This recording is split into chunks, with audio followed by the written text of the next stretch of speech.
kita masuk dalam pembelajaran kita, sebaiknya agar anak-anak ibu semangat untuk belajar, mari kita bernyanyi. Ibu ajak untuk kalian berdiri.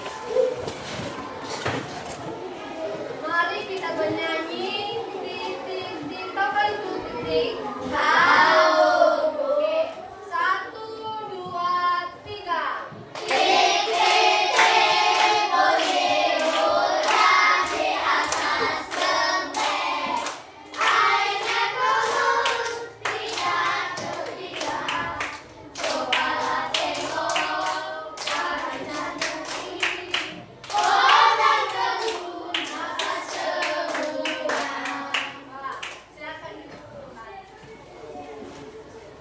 Siapa yang masih ingat pembelajaran kita minggu lalu?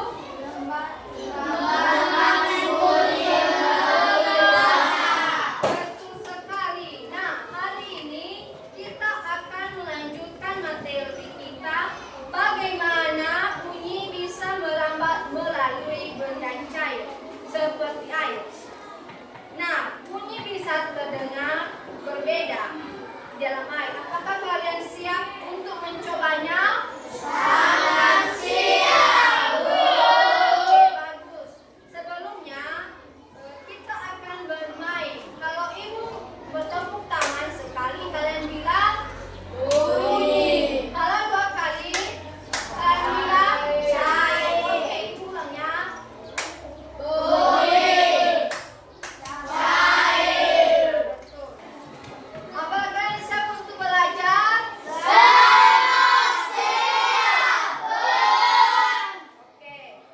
Apakah ada yang ingin bertanya sebelum kita melanjutkan pembelajaran kita? Oke, kita berdiri. Apakah semua benda cair bisa berambat bunyi? Wah, pertanyaan yang sangat bagus. Ya, sebagian besar benda cair bisa merambatkan bunyi, tetapi kecepatannya dan kejernihan bunyinya bisa berbeda-beda, tergantung dari jenis cairannya. Nah, sekarang kita akan melakukan percobaan dengan air. Apakah udah jawaban ini dari pertanyaan Jelita udah diterima? Bisa mengerti? Oke, kita akan melakukan percobaan air. Ibu akan membagikan kelompok ini untuk kelompok 1, kelompok 2, dan kelompok 3. Ibu sudah membawakan alat media kita, yaitu ada 3 buah gelas dan 3 buah sendok. Ibu bagi ini untuk kelompok 1, ini untuk kelompok 2, dan ini untuk kelompok 3. Kalian bentuk kelompok. Bentuk kelompok.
pada gelas karena masuki sebesar Oke. Untuk kalau mesinnya apa siapa yang kasih kesimpulannya?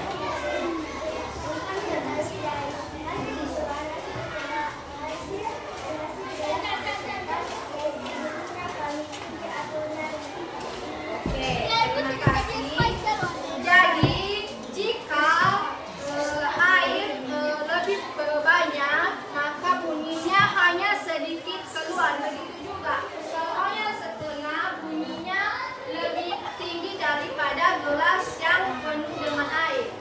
Nah, kalau untuk air seperempat gelas itu, bunyinya sangat nyaring atau tinggi dari hasil air yang setengah dan air penuh dalam satu gelas. Wah, bagus sekali. Kalian tidak bisa membedakan bunyi dari gelas yang diisi air dengan jumlah yang berbeda. Itu artinya kalian sudah memperhatikannya dengan baik-baik. Ternyata